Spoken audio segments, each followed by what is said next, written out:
William Shakespeare द्वारा लिखित Macbeth एक त्रासदी है जो महत्वाकांक्षा, शक्ति, अपराध और अलौकिक विषयों पर प्रकाश डालती है।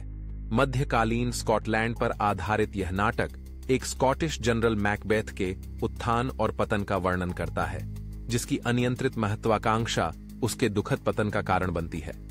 मैकबेथ की विस्तृत कहानी। अधिनियम 1, भविष्यवाणी और हत्या नाटक की शुरुआत। तूफान के बीच एक सुनसान जगह पर 3 चुड़ैलों के साथ होती है। वे 2 स्कॉटिश जनरलों मैकबेथ और बैंको से मिलते हैं और उनके बारे में रहस्यमय भविष्यवाणियां करते हैं। चुड़ैलों ने भविष्यवाणी की कि मैकबेथ स्कॉटलैंड का राजा बनेगा, जबकि बैंको राजाओं की एक श्रृंखला का पिता बनेगा।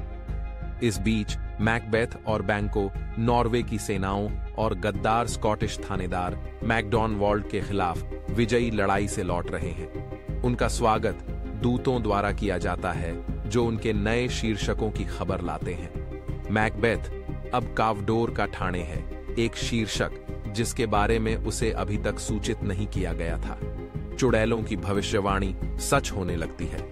स्कॉटलैंड के राजा डंकन ने इन्वर्नेस में मैकबेथ के महल का दौरा करने के अपने इरादे की घोषणा की और मैकबेथ चुड़ैलों की भविष्यवाणी से अभिभूत और अपनी महत्वाकांक्षी पत्नी लेडी मैकबेथ द्वारा प्रेरित एक अवसर देखता है। लेडी मैकबेथ ने सिंहासन पर कब्जा करने के लिए मैकबेथ को राजा डंकन की हत्या करने के लिए राजी किया। उस रात मैकबेथ ने डंकन को तब मार डाला जब वह सो रहा था, लेडी मैकबेथ की सहायता से, जिसने डंकन के खून को उसके सोते हुए गार्डों पर लगा दिया ताकि उन्हें हत्या के लिए दोषी ठहराया जा सके। डंकन के बेटे मेल्कम और डोनल बेन संभावित प्रतिशोध से बचने के लिए महल से भाग गए। अधिनियम 2, राजहत्या के परिणाम। डंकन की मृत्यु के साथ मैकबेथ को स्कॉटलैंड के राजा का ताज पहनाया गया, हालांकि वह अपराध बोध और व्यामोह से ग्रस्त है। चुड़ैलों की भविष्यवाणी से डरकर कि बैंको के वंशज राजगद्दी संभालेंगे, मैकबेथ बैंको और उसके बेटे फ्लिंस की हत्या की व्यवस्था करता है। हत्यारे बैंको पर हमला करते हैं, जो मारा जाता है, लेकिन फ्लिंस भाग जाता है। एक भोज में मैकबेथ पर बैंको का भूत सवार हो जाता है, जिसे केवल वह ही देख सकता है। उसका अनियमित व्यवहार मेहमानों को चिंतित करता है और लेडी मैकबेथ को अपने पति की मानसिक स्थिति के बारे में चिंतित करती है। अधिनियम 3, पागलपन का चक्र। मैकबेथ का डर और व्यामोह गहरा गया। वह फिर से उन चुड़ैलों की तलाश करता है जो उसे नई भविष्यवाणियां देती हैं। वे उसे मैकडफ से सावधान रहने के लिए कहते हैं कि किसी महिला से पैदा हुआ कोई भी पुरुष उसे नुकसान नहीं पहुंचाएगा और वह तब तक सुरक्षित रहेगा जब तक कि बिरनाम वुड डंसिनेन हिल में नहीं आ जाता। मैकबेथ इन असंभव प्रतीत होने वाली भविष्यवाणियों से आश्वस्त महसूस करता है, लेकिन मैकडफ के प्रति अपने डर पर कार्रवाई करने का फैसला करता है। चुड़ैलों की भविष्यवाणी के जवाब में मैकबेथ मैकडफ के परिवार की हत्या का आदेश देता है।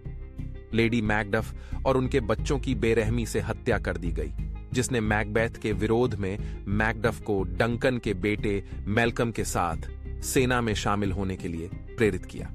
अधिनियम 4, मैकबेथ का पतन।